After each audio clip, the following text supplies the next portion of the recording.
Twin Flames of Brilliance. Resilient Spirits, a tale of triumph over adversity.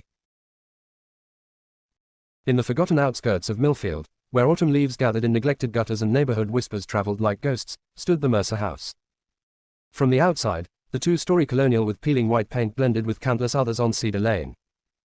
But inside those walls lived two extraordinary children trapped in circumstances that threatened to extinguish their brilliance before it could truly shine. 17-year-old Harold and 15-year-old Eleanor Mercer moved through their home like shadows, having learned early that invisibility was their safest state of being. Their father, Warren Mercer, was the facilities manager at the local manufacturing plant, a position that granted him respect in town but unleashed his frustrations at home. Their mother, Diane, had once been a promising pianist before marriage and children derailed her dreams, leaving behind a hollow shell who medicated her disappointments with prescription pills and bitter resentment. "Can't you do anything right?" Warren would bellow at Harold when the boy's homework kept him from completing chores immediately. "All those fancy books won't put food on the table. Remember your place." Eleanor would shrink into herself whenever her mother's eyes landed on her piano practice. "That racket gives me a headache," Diane would say, her voice laced with jealousy she couldn't recognize in herself. "Besides, where's that going to get you?" "Nowhere, just like me." The dinner table became a battlefield of psychological warfare, where achievements were dismissed and weaknesses magnified. The children learned to eat quickly when food was available, as portions would mysteriously disappear from their plates if they spoke or drew attention. On evenings when guests visited, teachers, colleagues, neighbors, Warren and Diane transformed into doting parents. Their performances so convincing the children sometimes found themselves questioning their own reality. Harold's science project, was so proud, Warren would boast, his arm around Harold's stiff shoulders. "We've spent hours working on it together." In truth, Harold had constructed his molecular model in the garage at midnight, using materials salvaged from the school's discard bin, working by flashlight to avoid disturbing his father's late television viewing. Twin Flames of Brilliance. Despite the suffocating atmosphere at home, something extraordinary was happening in the minds and hearts of the Mercer children. Harold possessed an intuitive understanding of patterns and systems that translated into scientific insights beyond his years.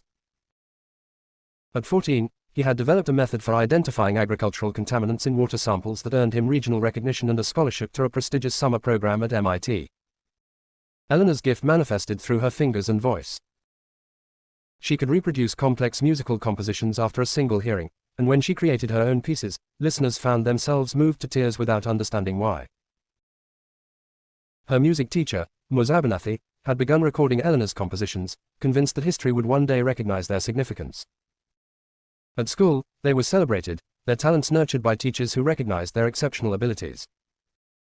Mr. Winters, the chemistry teacher, provided Harold with additional lab time and materials. Ms. Abernathy arranged for Eleanor to practice on the grand piano at the local community center when the Mercer's upright piano mysteriously broke after Eleanor won her first composition award. "There's something almost otherworldly about how their minds work," Ms. Abernathy confided to Mr. Winters in the teacher's lounge. "They have this resilience that shouldn't be possible given what little I've glimpsed of their home life." "It's like watching diamonds form under pressure," Mr. Winters agreed. "But I worry about how long they can sustain it." Their achievements accumulated. Harold's research paper on sustainable agricultural practices was published in a scientific journal when he was 16. Eleanor's composition, Whispers of Dawn, won the prestigious Young Composers International Award that same year, bringing offers from conservatories across the country. Yet each triumph was met with indifference or outright hostility at home. "Another certificate for the trash," their father would say, tossing Harold's awards into the garbage while maintaining eye contact. A cruel reminder of where he believed his son's accomplishments belonged. When Eleanor's music was featured on national public radio, her mother unplugged and removed the radio from the house, claiming, "That noise is disrupting our family time." The siblings sustained each other through these daily cruelties. Late at night, they would meet in the hallway between their bedrooms, whispering plans and dreams. "When we turn 18, Harold promised, his voice barely audible, we'll create our own family. One where achievements are celebrated and mistakes are just learning opportunities." Eleanor would squeeze his hand in response. "We'll build something beautiful from all this ugly. I promise." The Great Escape. As his 18th birthday approached, Harold meticulously planned the departure. His full scholarship to Princeton included housing, but he had also worked countless hours at the local grocery store, hiding every penny earned.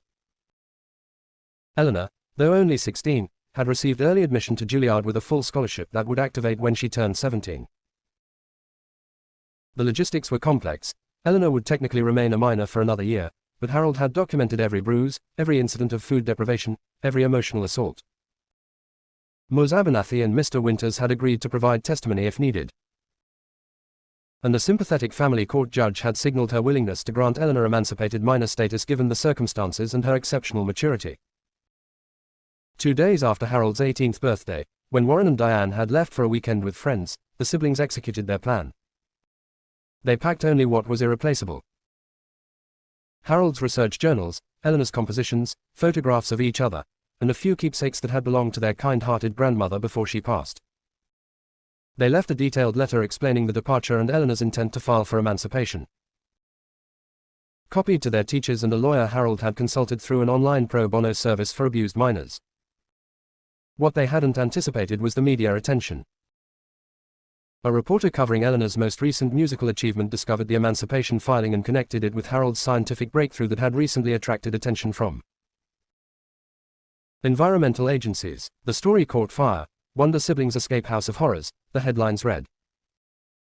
Journalists descended on Millfield, uncovering the stark contrast between the Mercer children's public achievements and private suffering. Former teachers came forward with accounts of suspicious injuries, dramatic weight loss, and concerning comments the children had made over the years. Neighbors admitted noticing signs but not wanting to get involved. Warren and Diane Mercer found themselves facing not only public condemnation but legal scrutiny as well. Child Protective Services opened an investigation, interviewing cousins and extended family who revealed a pattern of isolation and control that had separated the children from potential support systems. The story resonated nationally, highlighting the invisible nature of emotional abuse and neglect, particularly among high-achieving children who often become adept at hiding their suffering. Metamorphosis. The years that followed transformed Harold and Eleanor in ways neither could have imagined during those whispered hallway conversations. Harold completed his undergraduate degree in record time, then earned a PhD in environmental science, developing revolutionary methods for sustainable agriculture in drought-prone regions. His innovations in water conservation transformed farming practices across 3 continents.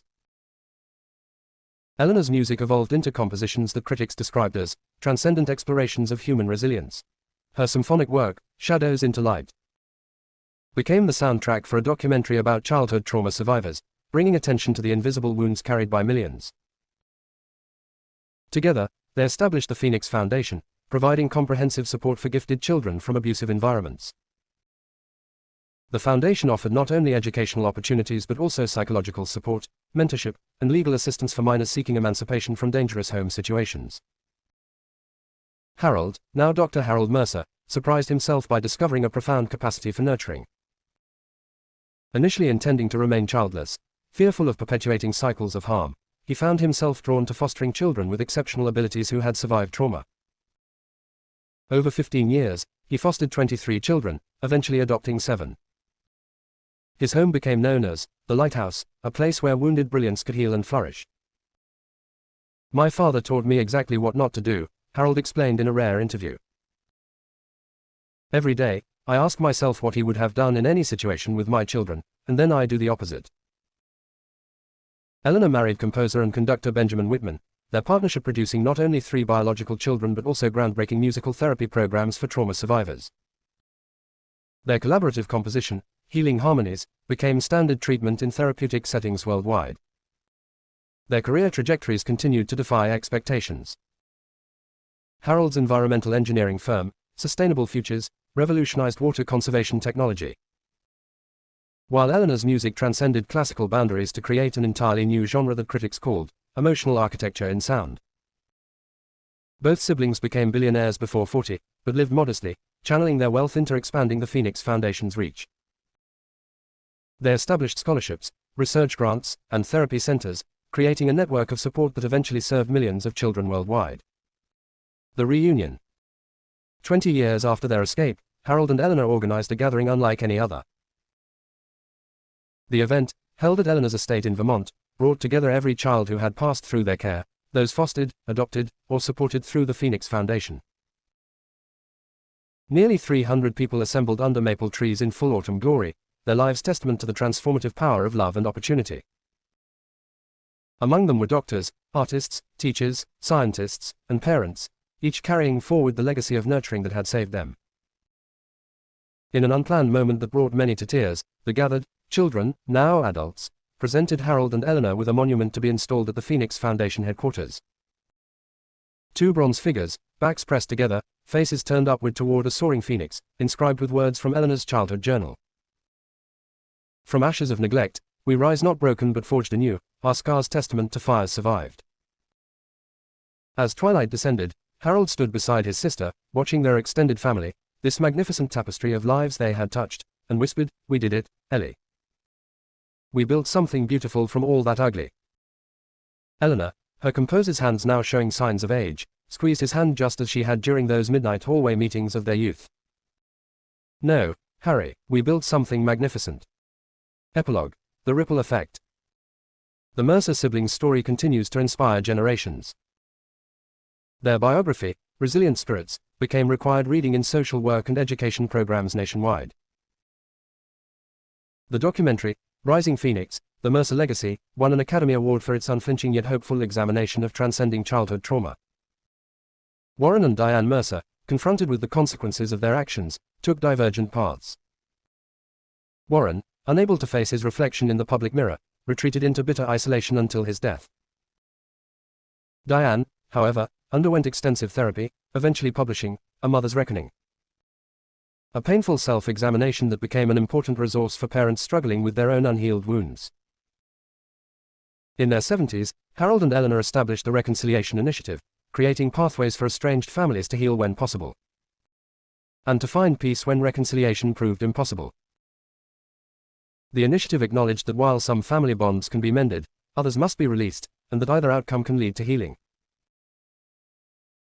At the dedication of the new Phoenix Foundation campus on what would have been the grandmother's 100th birthday, Eleanor summoned the courage to play Mother's Lullaby,